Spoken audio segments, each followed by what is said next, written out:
یہ عمل ہے تو چھوٹا، لیکن ایسا عمل ہے جو آپ کی تقدیر کو بدل سکتا ہے۔ بہت ہی آسان عمل ہے جسے مرد حضرات بھی کر سکتے ہیں اور عورتیں بھی کر سکتی ہیں۔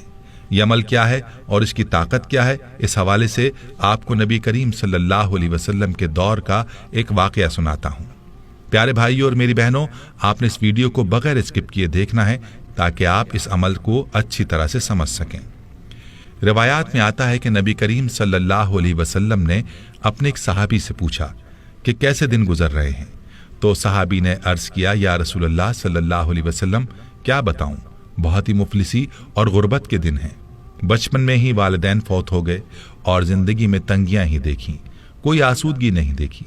نبی کریم صلی اللہ علیہ وسلم اپنے صحابی سے باتیں کر رہے تھے کہ حضرت جبریل علیہ السلام تشریف لائے اور آپ صلی اللہ علیہ وسلم کو یہ اطلاع دی کہ جس صحابی کے ساتھ آپ بات کر رہے ہیں اس کی زندگی کل ظہر تک ہے۔ نبی کریم صلی اللہ علیہ وسلم کی آنکھوں میں آنسو آ گئے۔ فرمایا، اے میرے صحابی، تیری سب سے بڑی خواہش کیا ہے؟ بتاؤ تاکہ میں تمہاری خواہش پوری کروں۔ صحابی کی آنکھوں میں آنسو آ گئے اور بولا، یا رسول اللہ صلی اللہ علیہ وسلم، میں نے زندگی میں کبھی میٹھا نہیں کھایا اور میری خواہش ہے کہ میں زندگی میں میٹھا کھاؤں، اور دوسری خواہش یہ کہ مجھے زندگی میں نیک بیوی مل جائے تاکہ اس کے ساتھ آسودگی سے زندگی گزاروں۔ نبی کریم صلی اللہ علیہ وسلم نے حضرت ابوبکر، عمر اور حضرت علی رضی اللہ عنہم کو بلایا اور اس شخص سے پوچھا، کیا تمہاری نظر میں کوئی رشتہ ہے؟ تو اس نوجوان نے کہا، میرے چچا کی بیٹی ہے جو خوبصورت بھی ہے اور نیک بھی، لیکن میری غربت کی وجہ سے وہ مجھے نہیں پوچھتے۔ تو نبی صلی اللہ علیہ وسلم نے اس کے چچا کو بلایا اور فرمایا کہ تم اپنی بیٹی کا رشتہ اس صحابی کو دے دو جو تمہارا بھتیجا ہے، اور فرمایا کہ میں نے اس کا نکاح تمہاری بیٹی کے ساتھ کر دیا ہے۔ اب اللہ کے نبی صلی اللہ علیہ وسلم نے صحابی سے کہہ کر اس صحابی کو شادی کا انتظام کروایا اور حضرت ابوبکر صدیق رضی اللہ عنہ سے فرمایا کہ اس کے لیے میٹھا پکوائیں تاکہ صحابی کی میٹھے کی خواہش بھی پوری ہو سکے۔ یوں صحابی کی شادی ہو گئی۔ اس صحابی نے اپنا مکان پیش کیا، وہ صحابی اپنی دلہن کے ساتھ اس گھر میں چلے گئے، ان کو ضروری سامان بھی دے دیا گیا اور میٹھا بھی ان کے لیے پیش کیا گیا۔ اللہ کے نبی صلی اللہ علیہ وسلم نے ایک صحابی سے کہا، ظہر سے عصر تک اس گھر کے ارد گرد رہیں، اور جیسے ہی رونے کی آواز سنائی دے تو آپ صلی اللہ علیہ وسلم کو اطلاع دیں۔ وہ صحابی وہاں موجود رہے، لیکن کوئی رونے کی آواز نہ آئی، بلکہ خوشی اور ہنسنے کی آوازیں ہی سنائی دیں۔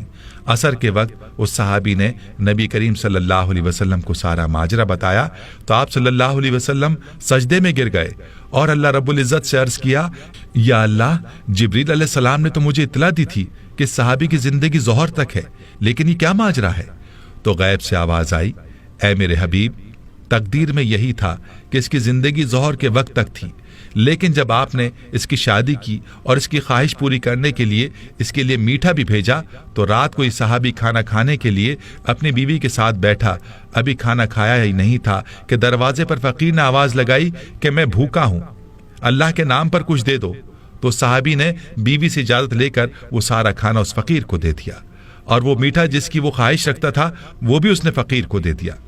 جب فقیر کو اس نے کھانا دیا تو فقیر نے دعا دی کہ اللہ تمہاری جوڑی سلامت رکھے اور تمہیں زندگی میں خوشیاں عطا کرے۔ تو میری عزت کی قسم، مجھے اس نوجوان صحابی کی ادا پسند آئی اور میں فقیر کی دعا کو ٹال نہ سکا، یوں اس کی زندگی کو میں نے بڑھا دیا۔ تقدیر کا لکھا یہی تھا کہ اس نے ظہر کے وقت مر جانا تھا، لیکن صدقے نے اس کی جان بچا لی۔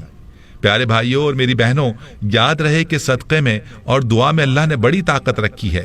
یہ دعا ہی ہے جو تقدیر کو بھی بدل دیتی ہے، اور صدقے میں بھی یہ طاقت ہے کہ وہ آفات اور آنے والی بلاؤں کو دور کر دیتا ہے۔